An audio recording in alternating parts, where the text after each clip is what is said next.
Yes, salam la mi khana kha emission nya soni kra jigine serbe ga ben khada nga khamare mekan big day from fatam binera anya fame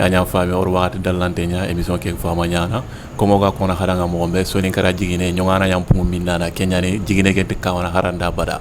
kundi ani chaque fois ko ko ara mo be oro invité ya lini adversaire de taille nya soni kra suga tout voilà on a ko khada nga nanti affaire nu koy telle agobo xawna tuina xaya nantallay alla batta khube no me hiju nyana makka ikitanda nga alaji ali kaba lengoro serbe gir kata xaya ayani alaji sambros. Merci. Dunata tukuna kati kimbaka kinqena sayelindo bambuku ino faindano ino tirinkano khada khamare mekane denki ma jigine ngampu suo fakka suo nakana me hakil wasande nanya bani sululu ay wona bismillah alegur nanya butu salam ngabane sukuni an to ko waranjam gilanta ko dingira ngitinandanga wakati lingi ado khairi gebe yo oyi grand dev kha remercier ne agiri ngiri ngiru nyume yere vraiment nyakali ndo sowe kana yampi maka mpai tele katno ko yogo kenina duangi nya deberi donc au frère nu kubeni beki daga kenta o itu nanti acteur de développement nyania o yalla nyagini da alla gani nema ni dakar khembasi igiri rakhe. Ok, merci beaucoup Kouniani pour la présentation. Ayani Sambros Ndiaye, un jeune bo xamantene il fait d'islam ogana to ko ngada rap nyani sandanga mais il est fortunate ni kendo rap ngante bana ayagin ko islam ogana girno nga ar point ko souligner c'est très important et osuna douyi danga ayagini Moussa Sissoko alliance Big Mo ado Elaz Sumbunu sorane odi so ankapa golle bane mais harmare me alla gana kiti kebe dangere rente o doangi danga alla gana donon posi danga yere nodi suko fare njama inshallah rabbi kunda on a continuer émission ke Sambros, un jeune qui était dans le quartier maramona tout nanti xaralle mayani aga xaran kompo horonga mais jeki na l'islam bon otina nga islam de manne fina katoga rono fonno ke fina. Yo merci. Slam art urbain tout comme le rap art urbain et en même temps activité intellectuelle qui se fait des fois sous fond musical ou non, c'est-à-dire Allah instruit les naouré comme en granda instruit les naouré en gagnana a cappella duron kunu au rapport nous quoi kongo mokobe donc slam asare jamane be waxili États-Unis d'Amérique c'était en 1984 mais il est en œuvre quasiment mise en œuvre en 1986 slam on a aussi différence ndeberi ado slam il y a slam ado slam différence ngay soro ku confondre no buru slam ken inati kisiero tangi khama slam kenya wurini birwi la mané deberi c'est-à-dire slam the door ba asare bar nu kuno ko nya restaurant ku donc mulé la mané gay yati halona suruku oni wundu foloman kebe khagir créé à to nyani Mark Smith a créé entrepreneur nyani en bâtiment. Donc ça ne veut pas dire que mbouti kharan kompombania walintahu bambania la islam de non islam aria pour na digamen kinasu donc keka pour na kata de ben fukana nan jagandindia donc alantina islam de ben ngat jagandindin alantina islam de ben ngat murundun de ben voilà qui est islam. Ok, Sambros anda explico danga kebe gin islam gilli arimana ado serfana be gede beri mais or soni nkra kebe gin tendance nga ayan rap lemna sundagiri ado no rap ya pourquoi pas Sambros kengiri angere côté tana wutu ado rap nga debana yo angutu sursugaye andan kilien yogoni irona par mimétisme. Par exemple nawori par exemple Tupac ngumula rap nya deveni ndugun kana rap deveni anani qualité requise nu wintama mari pa gebe fay rap deveni wacha iga kebe deveni utin kenyana verbiage c'est-à-dire il rap nya debe men fo ko il rap nya debe fo ko donc kenya ne o khari odo droit istil mbaga natin keri nin droit istil mbaga nike kille awut donc angana kille muto kanga ba njono ken no ko sa parce que angana daga rap ken no ko anga yogon don dono ina embouteillage nya karene donc igim daga su ankende tele donc angem mane gara kille muto embouteillage nya na dono donc anya nya na kane donc ignari falle rek ang mamuli kun dangen donc Allah kille ngalida ko angranda kille ngalida mo donc gem nan jowa donc mbugu tiere en même temps l'islam ça rime avec les études. Ça rime avec les études. Angana islam devenu par la force en poésie devenu no konya khara rap ngimi rap prana rap nyime tout fokana poésie devenu no konya parce que ogona signification que fait RAP on dit rythme and poétrie. Le rythme et la poésie. Voilà donc l'islam aro kenyantel donc voilà pourquoi anke ngirke kille wutu ngi tiere. Ok, kundi yani islam anya phénomène nga parce que ni kendi moi peut-être anya na rapport wana na osa big up aya gini rapport misane ani islam de berniere soro ku ga kono ado comme sur le milieu hip hop voilà yani ga de berni ir lemne kita lengi aga kapi ya kengi ni ko Sambros Ndiaye ken accueil en kan de berni kamo parce que ande khirsu ni ga de berni ankane bon peut-être la façon de faire bon khirsu kubeni ga deberni donc orawtini amalgame la may dono parce que ikunga kebe deberni ngeni filiswa deberni à la fois je fais du slam je fais du spoken word angodu spoken word ngay slam ngay rapport Missane le grand rapport Missane il est plus dans le spoken word que dans le slam parce que slam à la base instrumenté quoi beat ndey bon a cappella yana antele sigi jama kia ana micro mutu ana ko ken do an khotonde parce que anyi ko la ngana moña rek alanda salam devenu quoi alanda devenu quoi donc voilà akempa il est plus dans le spoken word parce que ngenda wori rek aka salam devenu TikTok nu quoi ne wol TikTok woli na statut mais ngana ntu wala ga devant public comme ça aga salam devenu donc ce qui veut dire que il est plus dans le spoken word que dans le slam. Donc ngitini danga khadi comme itangana ti kebendam pira kompimbite ayanta ko ren ko yana yo ku ni falya ku ni kharalo munyata donc ku yara kebenda doti ima ona sagara o yara ona magati o kharana o yara ndi watengo kebenda doti rek ona sagara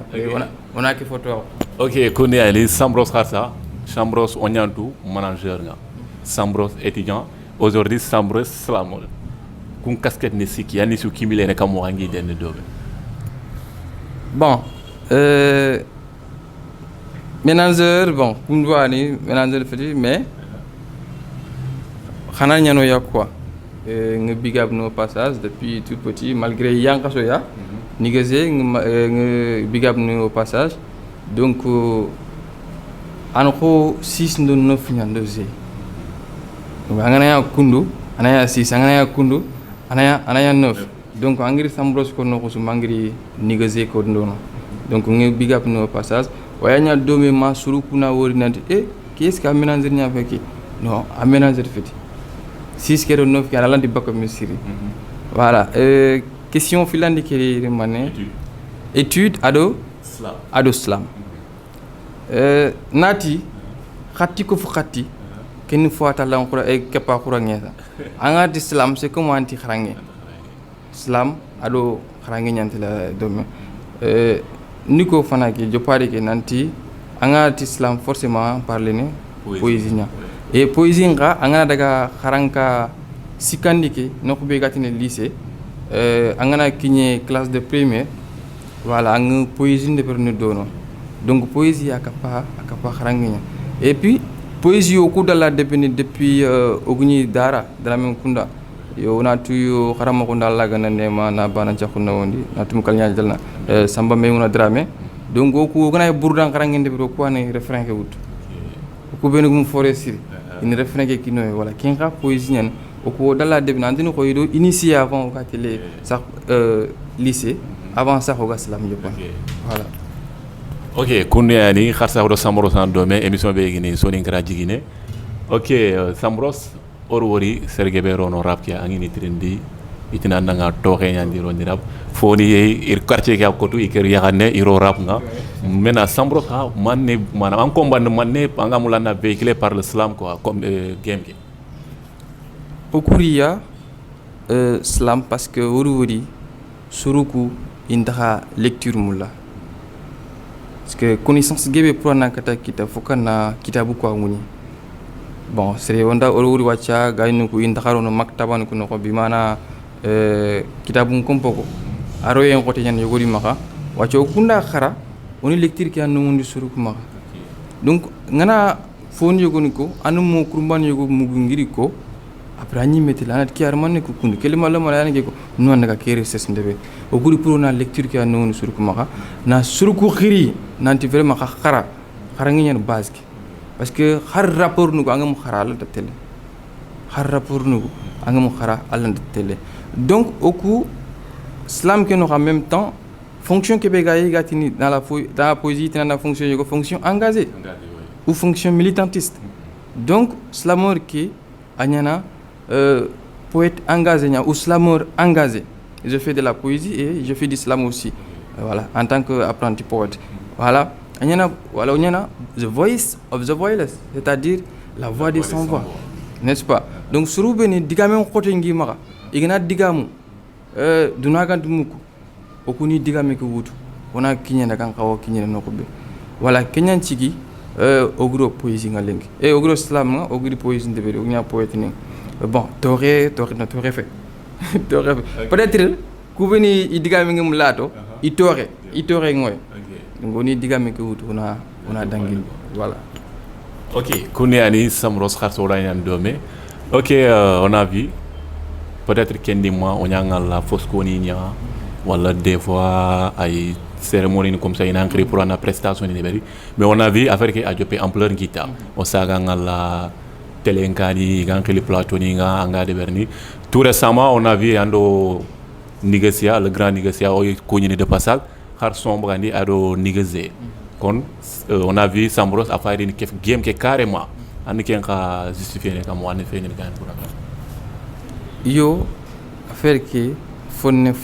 comme ga ko mo ko nank moy japp domo ngolo ci bir ñaay fonne fune le mel lagana su tenno magaren yo amudu fofo gay commencement ñani bon ngey mi dum xarta ko nan kuy nanti ko dayego ma caméra nga tanga katinga wala na micro mutu présentateur horunga comme big dev iga interroger ni iga trindini ngem kin ci mëna yumi sax mais affaire ki gëm ni na an ci xini toi bon gu nya jopona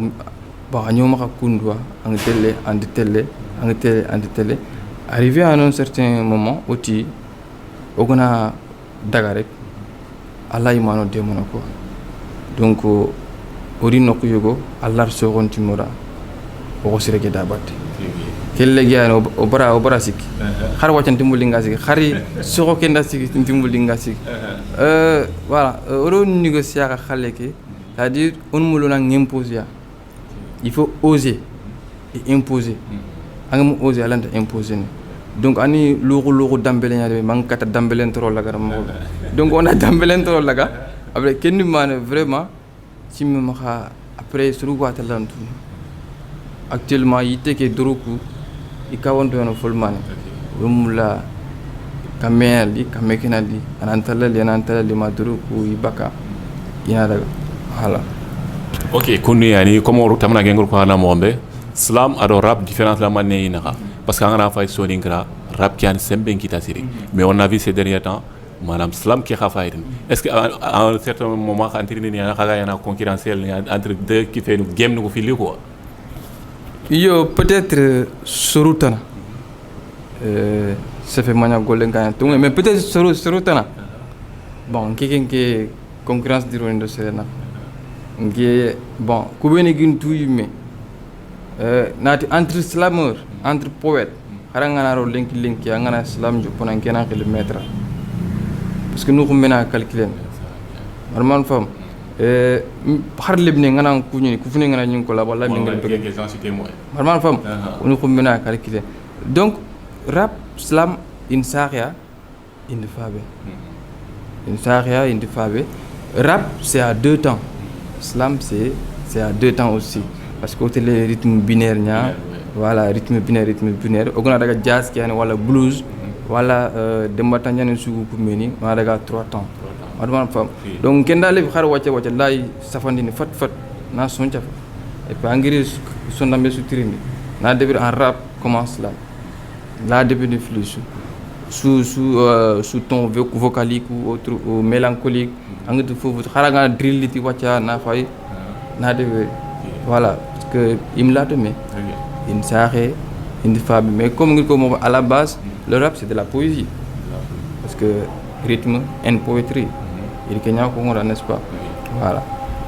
Ok, kuni ani comment ngatu mo mais l'émission tire à sa fin on sambros trinina en pan débiniya quels sont tes projets alors en vision de calere parce que en pan débiniya sambros gauche à droite mais sambros vision de minya yo projet ke comme moi je travaille dans la discrétion mo xenoko yo ngumuna projet ko mu lingara après yo ni mu lingara côté quoi vision ki gin kebe na suruku khri kat islam ki na suruku khri kat poésique forcément engrais islam khano engrais poésie khano an étude ñu xaruna par la force ukun mula na étude ñu ko awut kam siri comme wakati su ngi kongo nti étude ngana nya montagne poésie ki